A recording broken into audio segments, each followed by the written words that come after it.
Hello everyone, live welcome to live Shilp academy. ये video दोस्तों होने वाली है अगस्त मंथ की 4th वीक की, जहाँ पर हम 24 अगस्त से 31 अगस्त तक के इंपॉर्टेंट करंट करेंगे कवर। और जो भी मैं करंट इस वीडियो में कवर करने वाला हूँ, ये स्पेसिफिकली सीयूटी और क्लैट 2026 को हम लोग टारगेट करते हुए चल रहे हैं। और अभी तक अगर आप लोगों ने डिसीजन नहीं लिया है कि आप लोगों को कौन से इंस्टीट्यूट में जाना है, कहाँ पर आप लोगों को अपनी तैयारी शुरू करनी है, तो as I always say, there is no institute better than us. हमारा रिजल्ट जो है बेटा, वो हर साल का बोलता है कि why we are so much, like why we can say it with so much surety कि क्यों आप लोगों का सिलेक्शन जो है वो होगा। हमारा 2025 का रिजल्ट भी काफी इंप्रेसिव रहा, एंड आई होप हमारा 2026 का रिजल्ट भी जो है वो बहुत इंप्रेसिव होने वाला है। बहुत सारे बच्चे ऑलरेडी तैयारी कर चुके हैं।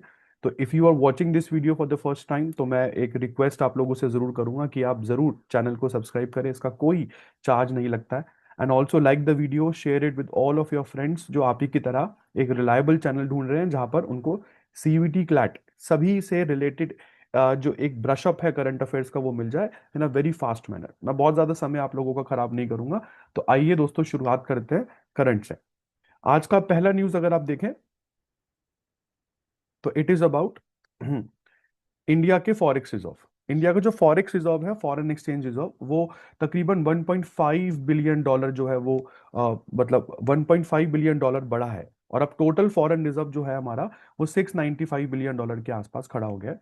वो बात अलग है कि जब से डोनाल्ड ट्रंप के टैरिफ लगे हैं, हम लोगों ने हमारे फॉरेन रिजर्व में डॉलर को कम करके इसको गोल्ड में कन्वर्ट करना शुरू कर दिया है। देखिए, गोल्ड जो है ये तो ऑल टाइम करेंसी है। ये तो कोई भी देश लेने से मना करेगा नहीं। बट कल को अगर डोनाल्ड ट्रंप की सनकी, तो ये हो सकता है कि वो इंडिया पर डॉलर के लिए भी एक जो गाइडलाइंस है वो लेकर आ जाए। अगर हम बात करें कि गोल्ड रिजर्व्स इंडिया के कैसे चल रहे हैं, तो गोल्ड रिजर्व्स फिलहाल अभी अगर आप न्यूज़ पढ़ेंगे, तो हमारे गोल्ड रिजर्व्स यहाँ पर कम हुए हैं। 493 मिलियन डॉलर हमारे गोल्ड रिजर्व्स कम हुए हैं, और अभी टोटल गोल्ड रिजर्व जो है वो 85.67 बिलियन डॉलर के आसपास पहुंच गया है। इसके बाद फ्रेंड्स, केरला जो है वो बना इंडिया का पहला fully digitally literate state. India का first fully digitally literate state कौन सा बना? केरला। और ये केरला जो है वो अचीव कर पाया because of Digi Kerala project. तो डिजी केरला प्रोजेक्ट की वजह से केरला इस जो एक इम्पॉर्टेंट वो है, माइलस्टोन है जो इसको अचीव कर पाया। और ये अनाउंसमेंट केरला के चीफ मिनिस्टर पिनाराई विजयन ने जो है वो अनाउंस करी। इसके बाद प्राइम मिनिस्टर मोदी ने यहाँ पर सेमिकॉन इंडिया का 4th एडिशन जो है वो न्यू दिल्ली के यशोभूमि से किया स्टार्ट। और सेमिकॉन इंडिया के 4th एडिशन में जो 2 सितंबर से 4 सितंबर तक चला, इस पूरे की पूरे सेमिकॉन इंडिया इवेंट में इंडिया ने 10 प्रोजेक्ट्स जो है वो अप्रूव करे।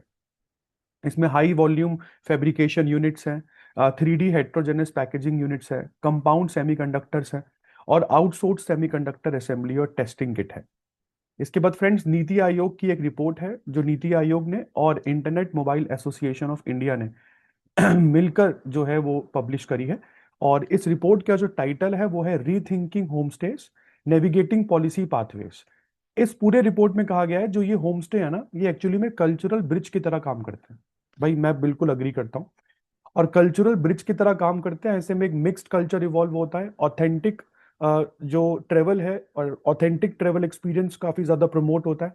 इसी के साथ साथ लोकल जॉब्स क्रिएशन के लिए होम स्टेज जो है वो काफी ज्यादा इंपॉर्टेंट हो जाते हैं।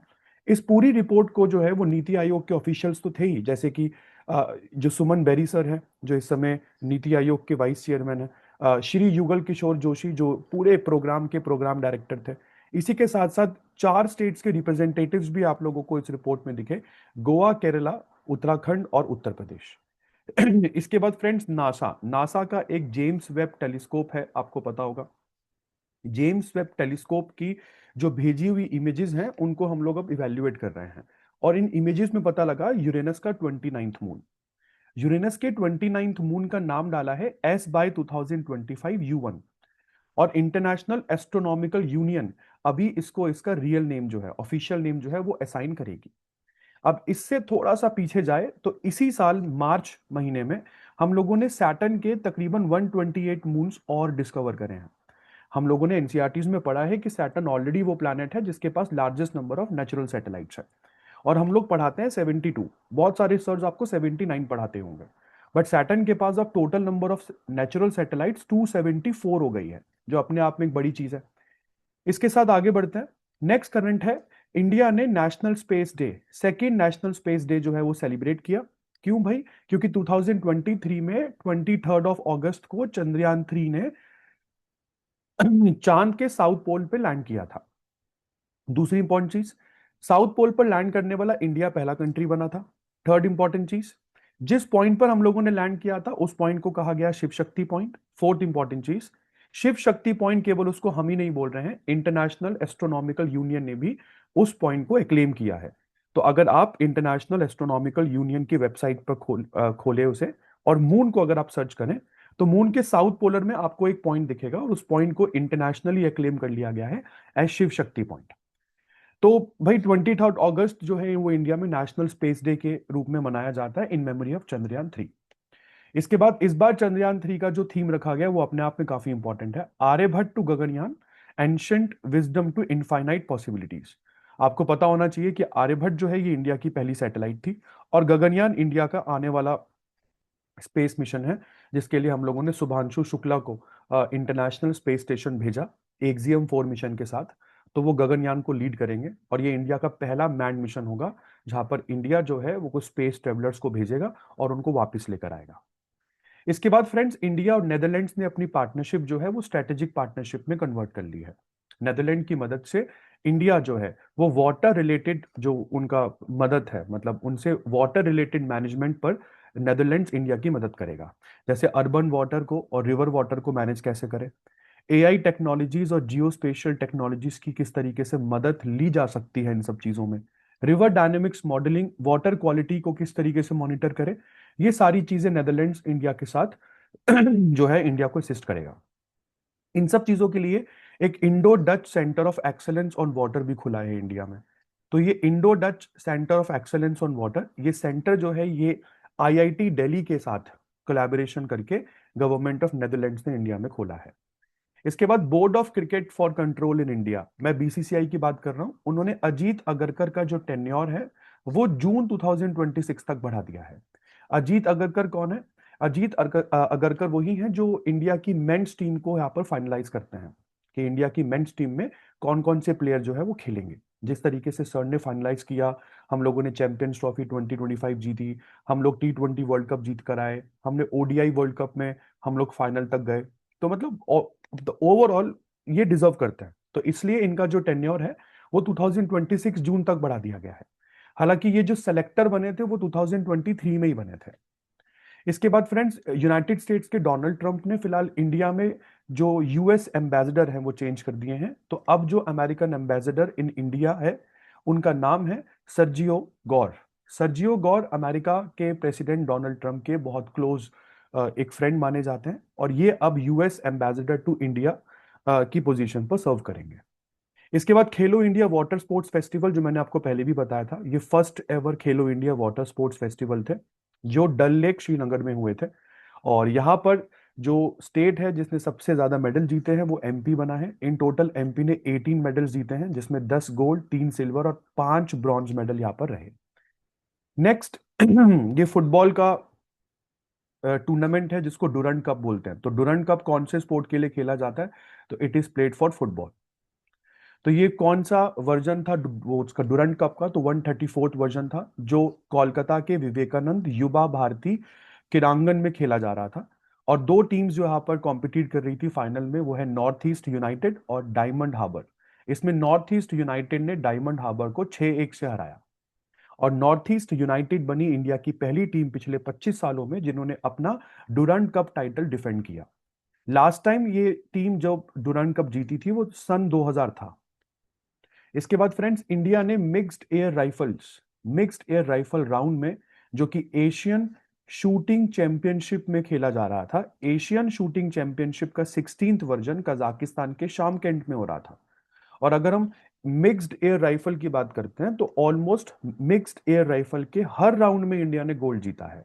मतलब पूरा मिक्स्ड एयर राइफल राउंड ही हमने स्वीप कर लिया।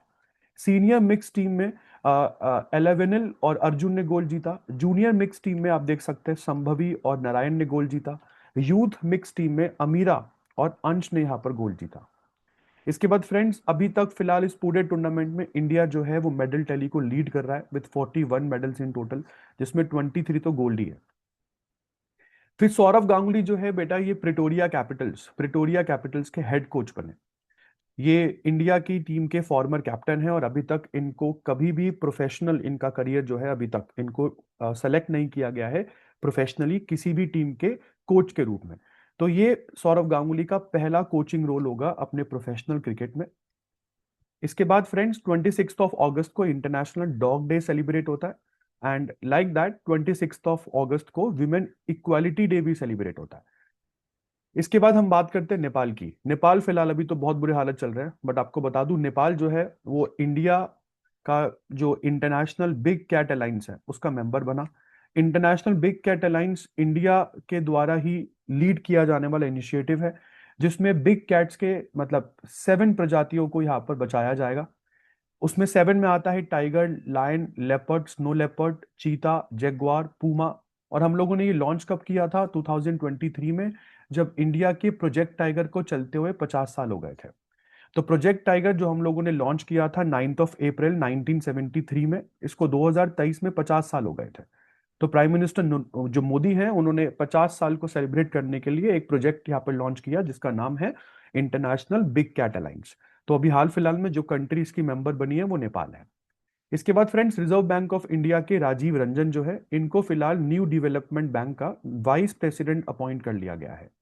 New Development Bank BRICS countries का बैंक है, जिसमें Brazil, Russia, India, China, South Africa, ये तो फाउंडिंग कंट्रीज हो गई। इसके अलावा इथियोपिया, इजिप्ट, यूएई, ईरान और इंडोनेशिया आप लोगों को यहां पर देखने को मिलेगा। तो ये 5 कंट्रीज और आती हैं ब्रिक्स में, तो इन टोटल ब्रिक्स कंट्रीज हो जाती हैं 10। ये जो है ये वाइस प्रेसिडेंट के रूप में काम करेंगे फॉर 5 ईयर्स। इसके बाद फ्रेंड्स, सीआरपीएफ के एक्स जो डायरेक्टर जनरल है Anish Dayal Singh central reserve police force के एक्स डायरेक्टर जनरल थे, मतलब कभी डायरेक्टर जनरल रह चुके थे। इनको फिलहाल गवर्नमेंट ने अपॉइंट कर लिया है डिप्यूटी एनएसए। तो अभी एनएसए कौन है? अजीत डोभाल। तो अजीत डोभाल के नीचे बैठेंगे ये एज ए डिप्यूटी एनएसए। तो ये अजीत डोभाल को असिस्ट करेंगे। इसके बाद आगे बात करता हूं, आईएमडी स्मार्ट सिटी इंडेक्स जो है ये अभी अभी लॉन्च हुआ, और आईएमडी स्मार्ट सिटी इंडेक्स को लाया आईएमडी के द्वारा, इंस्टीट्यूट फॉर मैनेजमेंट डेवलपमेंट के द्वारा। इस इंडेक्स ने स्मार्ट सिटी बताया एक ऐसी सिटी जो मतलब जिस सिटी में टेक्नोलॉजी का यूज होता हो अर्बन एरिया में रहने वाले जो सिटीजन्स की लाइफ को एनहांस करने में, उनकी उनकी लाइफ, उनके लिविंग स्टैंडर्ड को एनहांस करने में, जिस सिटी में एआई, टेक्नोलॉजी, इन सब का यूज होता हो, वो एक सही मायने में स्मार्ट सिटी है। तो रैंकिंग के बेसिस पर दुनिया की स्मार्टेस्ट सिटी जो है वो है जुरिच ऑफ स्विट्जरलैंड, ओस्लो है second smartest, Geneva third smartest, Dubai fourth smartest, Abu Dhabi fifth. और अगर जुरिच की बात करें तो वो तो खैर वर्ल्ड की सबसे स्मार्टेस्ट सिटी आपको देखने को मिलेगी। रैंकिंग्स जो है वो 5 पैरामीटर्स पर बेस्ड है। इसमें health and safety, mobility, activities, opportunities and governance, इन 5 बड़े बड़े इंडिकेटर्स को देखकर ही आपको रैंकिंग जो है वो दी गई है। इसके बाद इंडियन सिटीज यहां पर कहा स्टैंड करती हैं, तो सबसे अच्छी इंडियन सिटी इस इंडेक्स में 104 नंबर पर दिल्ली है, 106 पर सेकेंड नंबर पर मुंबई आती है, 109 पर हैदराबाद, 110 पर बेंगलुरु। इसके बाद फ्रेंड्स, सेबी की बात करें तो सेबी ने अभी हाल फिलहाल में ब्लॉक डील फ्रेमवर्क में कुछ चेंजेस करे हैं। ब्लॉक डील फ्रेमवर्क क्या होता है? जब दो पार्टीज इंवॉल्व होती हैं किसी सिंगल शेयर ट्रांजैक्शन में। सिंगल शेयर ट्रांजैक्शन का मतलब एक ही ट्रांजैक्शन हो रही है दो कंपनीज के बीच में, जिसमें शेयर्स को खरीदा या बेचा जा रहा है, ठीक है। तो मैक्सिमम कितने लाख या करोड़ तक के शेयर एक डील में फाइनलाइज हो सकते थे? तो अर्लियर वो लिमिट थी 10 करोड़, जिसको बढ़ाकर सेबी ने अब 25 करोड़ कर दिया है। और ये क्यों किया है? तो सेबी बोल रहा है इससे थोड़ा सा ट्रांसपेरेंसी बढ़ेगा, मैनिपुलेशन को थोड़ा रोका जा पाए, मतलब रोका जा सकता है। इस वजह से ब्लॉक डील फ्रेमवर्क का नया थ्रेशोल्ड कितना है? 25 करोड़। फिर इनकम टैक्स डिपार्टमेंट ने भी एक थ्रेशोल्ड बढ़ा दिया है, प्रोसिक्यूशन का थ्रेशोल्ड। जो पहले 5 लाख रुपए था वो बढ़ाकर 20 लाख रुपीस कर दिया गया है। और ये थ्रेशोल्ड किस लिए है? फॉर अनडिस्क्लोज्ड फॉरेन एसेट्स, जिसमें रियल एस्टेट नहीं आता। तो अगर आप इनकम टैक्स भर रहे हो और आपने कोई ऐसे फॉरेन एसेट्स हैं जो डिस्क्लोज नहीं करे हैं और वो 5 लाख तक के थे, तो उसके लिए पहले प्रोसिक्यूशन का एक वो था, एक तरीके से मान के चलिए कि एक एक लिमिट था। इनकम टैक्स अपडेट क्या बोलता था कि नो पेनल्टी और prosecution even if you fail to disclose foreign assets in these situations. मतलब अगर आपने 5 लाख तक का कोई फॉरेन एसेट जो है वो डिस्क्लोज नहीं किया है, तो ऐसे केस में आपको कोई जेल वेल या कोई मतलब पेनल्टी आपको फेस नहीं करनी पड़ेगी। इसकी लिमिट जो है वो 5 लाख से बढ़ाकर 20 लाख रुपीस कर दी गई है। और आपको मैं पहली बता दूं, इस लिमिट में रियल एस्टेट नहीं आ रहा, रियल एस्टेट इसमें नहीं आ रहा। ठीक है जी। और ये ब्लैक मनी एक्ट 2015 के अंडर जो है ये चेंज किया गया है। और जैसे कि मैंने पहले ही बोला था, ये जो लॉ है, मतलब ये जो चेंज थ्रेशोल्ड है, ये इमूवेबल फॉरेन प्रॉपर्टी पर अप्लाई नहीं होता। तो कोई भी ऐसी चीज, कोई भी ऐसा फॉरेन एसेट जो इमूवेबल है, ये उस पर अप्लाई नहीं होता, तो ऑफ कोर्स प्रॉपर्टी पर अप्लाई नहीं होता। इसके बाद NHAI, national highway authority of India ने लॉन्च किया प्रोजेक्ट आरोहन। इस प्रोजेक्ट आरोहन में जो टोल प्लाजास पर काम करने वाले एम्प्लॉयज हैं, उनके बच्चों को क्वालिटी एजुकेशन जो है वो दी जाएगी। मतलब economically weaker section, SC ST OBC minority communities के जो फैमिलीज के बच्चे हैं, जिनके father mother as employ NHAI के टोल प्लाजास में लगे हुए हैं, उनके बच्चों को एक तरीके से क्वालिटी एजुकेशन जो है वो दी जा रही है। प्रोजेक्ट आरोहन को लॉन्च किया है एनएचएआई के चेयरमैन श्री संतोष कुमार यादव ने at NHAI headquarter in New Delhi. इसके बाद प्राइम मिनिस्टर नरेंद्र मोदी जो है, इन्होंने इनॉग्रेट किया green mobility initiative eight Hansalpur Gujarat. और ग्रीन मोबिलिटी इनिशिएटिव को लॉन्च करते हुए प्राइम मिनिस्टर मोदी ने ई विटारा को भी, ई विटारा आपको पता है ग्रैंड विटारा का ही नया वर्जन है, ई विटारा पूरी तरीके से इलेक्ट्रिक है। और ये पहली भारत में ही ऑलमोस्ट बनी हुई पूरी तरीके से इलेक्ट्रिक व्हीकल है, जो केवल इंडिया नहीं, इंडिया के बाहर बहुत सारी कंट्रीज में जो है वो हम लोग एक्सपोर्ट करने वाले हैं। तो इंडिया का देखते ही देखते जो एक तरीके से इंपॉर्टेंस है ईवी मार्केट में, वो इससे बढ़ेगा। फिर बेटा इंडियन नेवी ने यहाँ पर 2 फ्रीगेट्स को कमीशन किया। और जैसे कि मैं पहले भी बताता हूं आपको, मेरी कई सारी वीडियोस में आपने देखा होगा, ये पहली बार ऐसा हो रहा था कि जब 2 फ्रीगेट्स, जो कि 2 अलग अलग कंपनीज ने बनाए हैं, उसको आप एक साथ कमीशन कर रहे हैं। पहला फ्रीगेट जो है वो आईएनएस उदयगिरी है, दूसरा फ्रीगेट है आईएनएस हिमगिरी। तो उदयगिरी जो है वो Mazagon dock shipyard ship builders limited ने बनाया, जबकि आईएनएस हिमगिरी जो है वो गार्डन रीच शिप बिल्डर्स और इंजीनियर्स ने बनाया। दोनों जो फ्रीगेट्स हैं, ये प्रोजेक्ट 17A के अंडर बने हैं। और जैसे कि मैंने बोला, नेवी की हिस्ट्री में पहली बार ऐसा हो रहा है कि जब 2 फ्रंट लाइन वॉरशिप्स अलग अलग शिपयार्ड्स में जो बने, उनको एक समय पर जो है वो कमीशन किया जा रहा है। अच्छा, ये दोनों कमीशन कहां पर हुए? तो आंध्र प्रदेश के पोर्ट वाइजैक विशाखापत्तनम पर, in presence of defence minister. इसके बाद इंडियन आर्मी ने यहां पर लॉन्च किया है मिलिट्री सिविल इंटीग्रेशन ड्रिल। मतलब एक ऐसा ड्रिल जिसमें मिलिट्री तो इन्वॉल्व है ही है, आप लोगों ने सिविलियंस को भी इन्वॉल्व किया हुआ है, ताकि जो नॉर्थ ईस्ट में इंसर्जेंसी है, उन ऑपरेशंस में आपको थोड़ी हेल्प मिल सके। ये ड्रिल जो है ये समन्वय शक्ति के नाम से जानी गई। और ये मणिपुर और असम 2 जगह पर आप लोगों ने जनरली यहाँ पर कंडक्ट करी। तो एक सिविल मिलिट्री इंटीग्रेशन ड्रिल है, इसमें किसी फॉरेन कंट्री को हम लोगों ने इन्वॉल्व नहीं किया, पूरी तरीके से डोमेस्टिक है। डोमेस्टिक ड्रिल का मतलब इसमें कोई फॉरेन कंट्री जो है ये इन्वॉल्व नहीं है, पूरी तरीके से इंडियन आर्मी के अंडर ही ये सब कुछ हो रहा था। इसके बाद फ्रेंड्स, फाइड वर्ल्ड कप जो है वो 2025 में होस्ट किया जाएगा गोवा। गोवा में 30 अक्टूबर से 27 नवंबर तक फाइड वर्ल्ड कप इंडिया में चलेगा। तकरीबन 206 बड़े बड़े प्लेयर्स इंडिया में आएंगे, जो नॉकआउट फॉर्मेट में मैचेस खेलेंगे। जीतने वाले को $20 लाख का एक प्राइस मनी दिया जाएगा।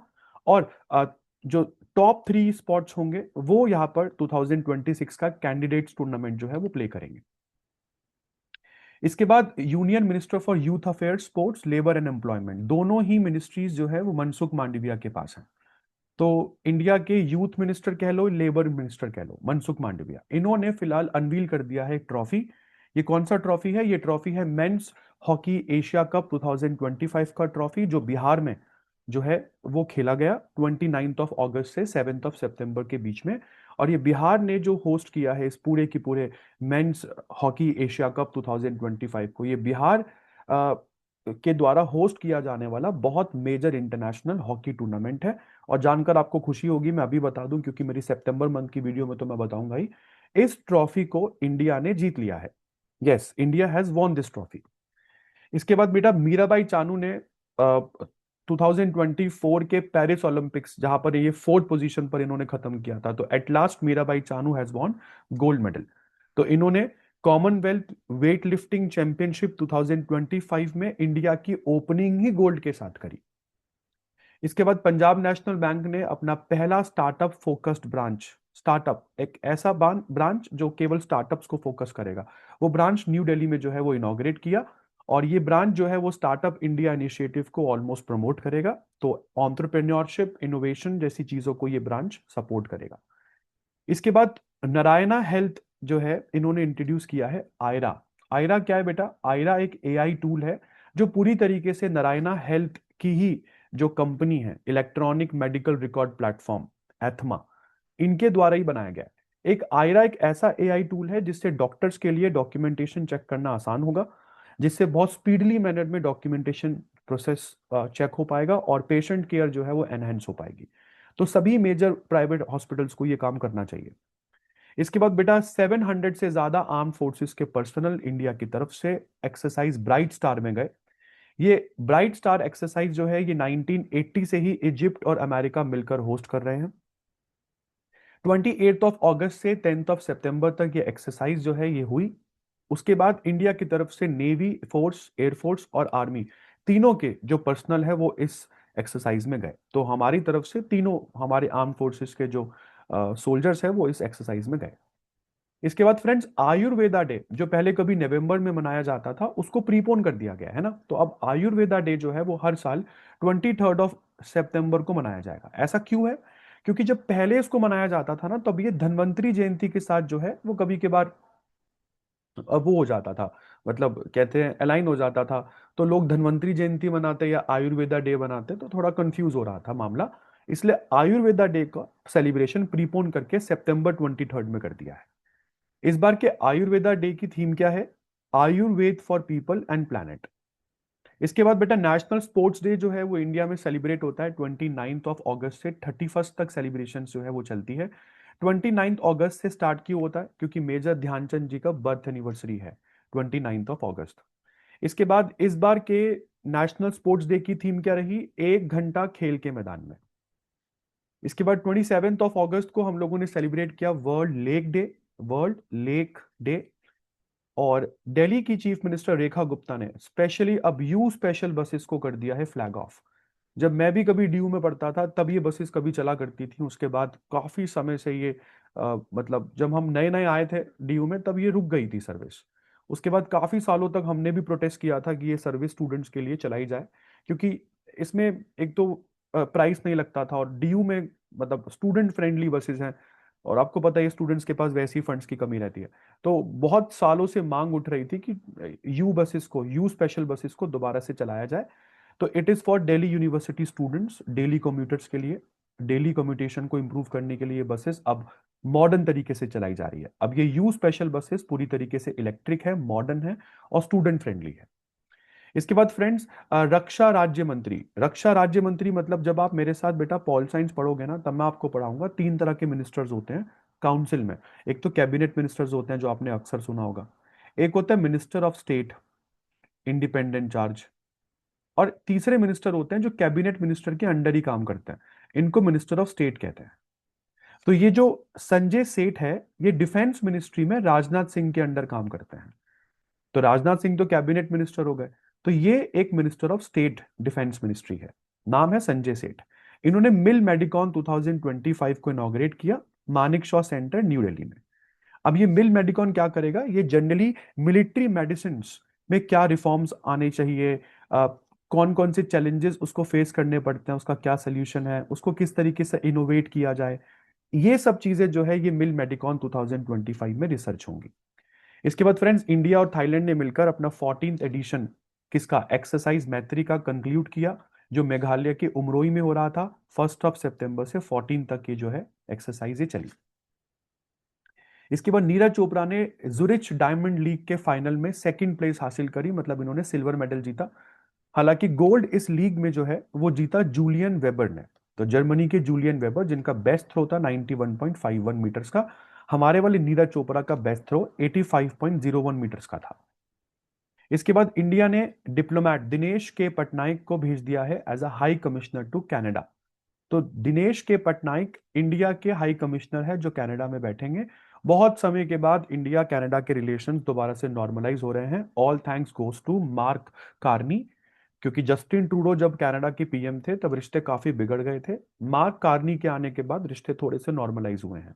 तो इंडिया ने दोबारा से अपना जो हाई कमिश्नर है वो यहाँ पर अपॉइंट करा। हाई कमिश्नर जनरली उन कंट्रीज में जाते हैं जो कंट्रीज कॉमनवेल्थ कंट्रीज होती हैं।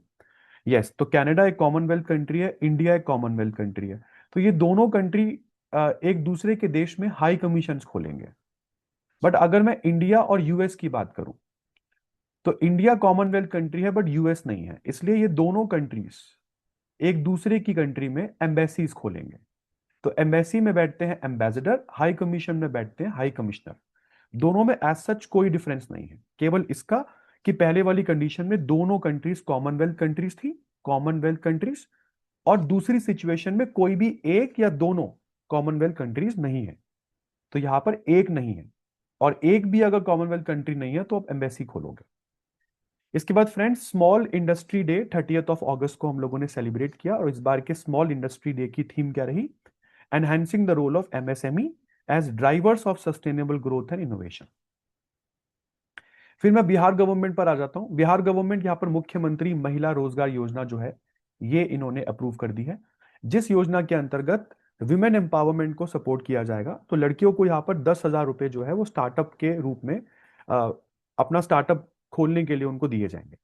तो स्टार्टअप एड आपको 10,000 रुपए की जो है वो दी जाएगी। अब इसके बाद जो विमेन एंटरप्रेन्योर्स हैं जो बहुत अच्छा यहाँ पर परफॉर्म करेंगी, मान के चलो कि आपने 10,000 रुपए से एक अच्छा स्टार्टअप आइडिया जो है वो खोला, इनको पसंद आया, तो इंस्पेक्शन के बाद अगर इनको पसंद आया तो ये क्या करेंगे, ये आपको 2 लाख तक का सपोर्ट जो है वो आगे ऑफर करेंगे।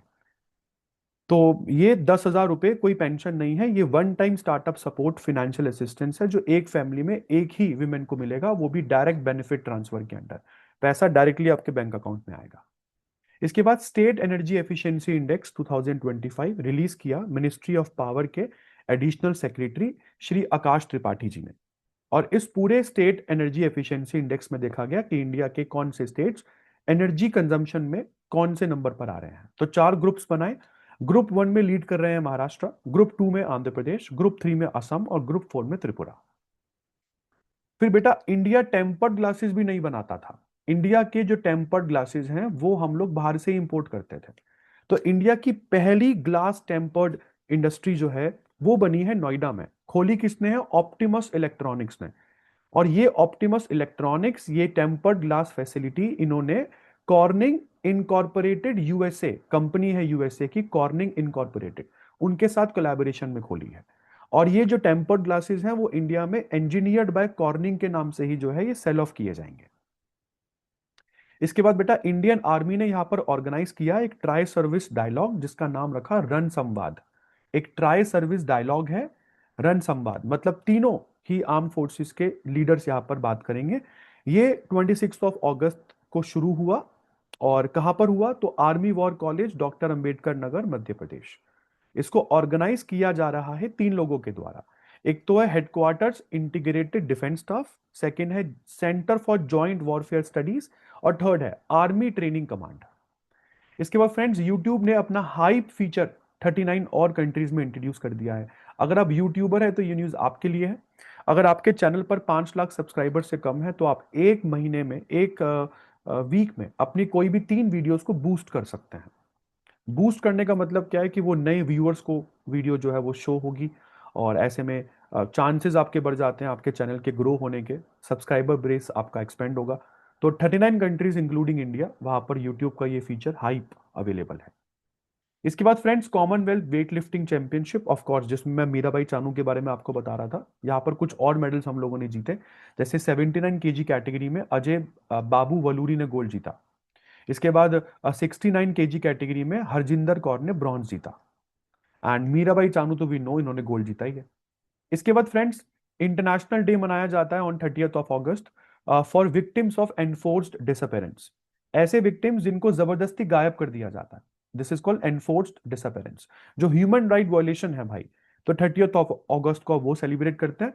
और आज का last current, nutrition week, national nutrition week 1 to 7 सितंबर आप लोग सेलिब्रेट करते हैं। और इस बार के न्यूट्रिशन वीक की थीम क्या रही, eat right for a better life. I hope आपको ये वीडियो समझ में आई होगी। और जैसे कि मैंने बोला कि अगर सही में आपको क्लियर होती है, अच्छा लगता है, तो प्लीज़ यार एक लाइक बनता है। और चैनल को सब्सक्राइब किए बिना मत जाइएगा। Also share this video with all of your friends preparing for CUET CLAT. और जैसे कि मैंने अभी तक बोला, if you have still not prepared, like still have not decided कि कहा जाए, तो डू नॉट वेट। ये मत सोचिएगा बोर्ड एग्जाम्स के बाद देख लेंगे। A better preparation, a good preparation is when you start early. जल्दी स्टार्ट करेंगे तो अच्छी तरीके से अपने आप को इक्विप कर पाएंगे। And on this note, this is Deepak Singal signing off. Will see you in the next video. Till then, goodbye, take care, thank you.